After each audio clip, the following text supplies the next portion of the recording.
Bienvenue sur la web radio de l'Infectio. Ce podcast vous est proposé par les enseignants de maladies infectieuses et tropicales des universités de Saint-Étienne et Lyon. Il est destiné aux étudiants de deuxième cycle des études médicales et il a reçu le soutien de l'université Jean Monnet. Bonjour à tous et bienvenue dans ce nouveau podcast. Nous allons évoquer aujourd'hui la surveillance des porteurs de valves et prothèses vasculaires. Tout d'abord, ce chapitre vient en complément du podcast Endocardite infectieuse, item 152. Avec nous aujourd'hui, professeure Elisabeth Botello-Nevers. Bonjour professeur. Bonjour. Alors tout d'abord, pourquoi faut-il surveiller les patients porteurs de valves et prothèses vasculaires ? Alors effectivement, il faut surveiller ces patients porteurs de valves cardiaques ou de prothèses vasculaires parce que ils sont à haut risque, et ça c'est important, à haut risque d'infection sur ces dispositifs. Et vous avez peut-être tous en tête le fameux adage, tout patient porteur d'une prothèse ou d'un matériel endovasculaire fébrile doit être considéré comme une infection sur ce matériel jusqu'à preuve du contraire. Il faut savoir bien entendu que ces patients porteurs de valves, porteurs de prothèses vasculaires peuvent avoir également des complications d'ordre cardiaque liées par exemple également à l'anticoagulation. Mais dans ce podcast aujourd'hui, nous nous intéresserons uniquement aux complications d'ordre infectieuse. Et effectivement, il faut savoir évoquer ces complications de façon à proposer une prise en charge rapide et adaptée. Dans ce podcast, quand je ferai référence aux patients porteurs de valves, porteurs de prothèses vasculaires, en fait, finalement, on va un petit peu au-delà de ça, car les patients qui ont des dispositifs médicaux invasifs intracardiaques, les pacemakers, défibrillateurs, bien entendu, quand on parle de valves également, les valves de type TAVI, MitraClip, toutes ces valves qui vont être insérées de façon non chirurgicale, font aussi que les patients qui sont porteurs de ces dispositifs sont à risque et on va considérer les mêmes risques que les valves cardiaques ou les prothèses vasculaires. Enfin, ces patients, ils sont à haut risque car si ils sont porteurs de ces dispositifs, contrairement aux tissus humains, n'ont pas de défense contre l'infection et donc finalement c'est ça qui va entraîner le risque majoré d'infection. Il faut savoir également que les infections liées à ces dispositifs vont être soit finalement des infections du site opératoire quand elles vont survenir dans les délais nécessaires, soit des infections secondaires par des greffes hématogènes au cours d'une bactériémie qui peut être persistante ou non initialement. Et quelles sont les caractéristiques des infections sur prothèses cardiovasculaires ?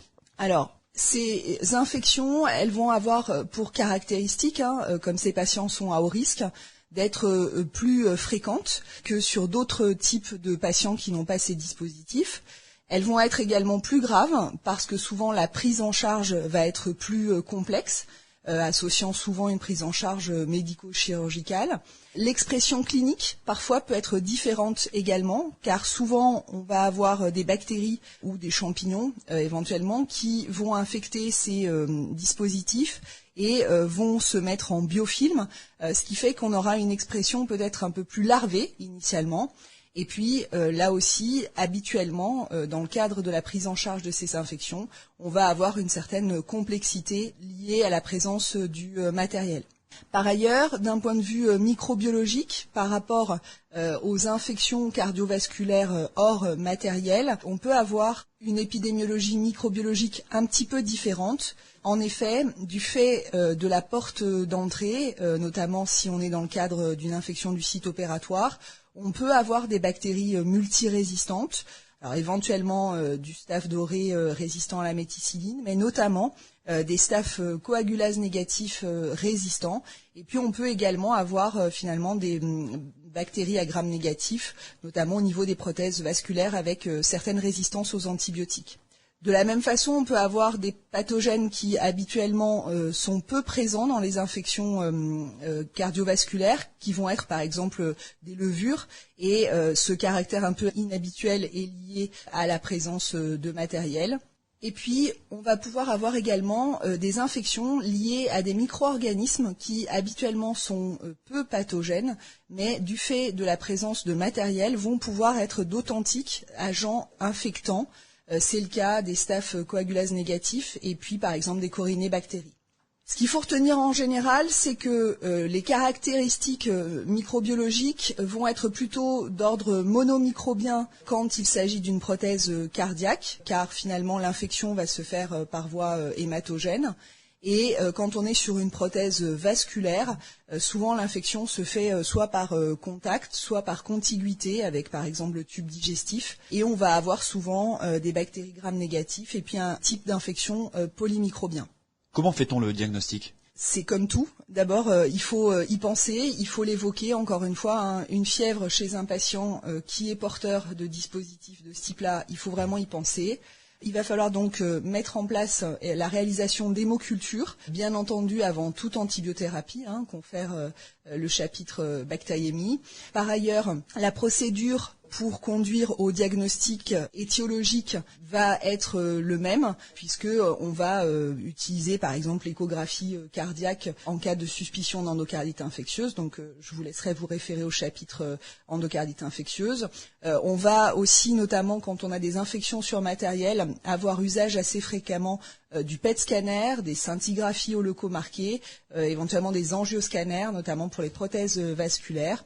Et puis également, si il n'y a pas de prise en charge chirurgicale, et notamment en cas d'infection sur prothèse vasculaire, si jamais il y a des collections autour de la prothèse, on n'hésitera pas à faire une ponction guidée de la collection.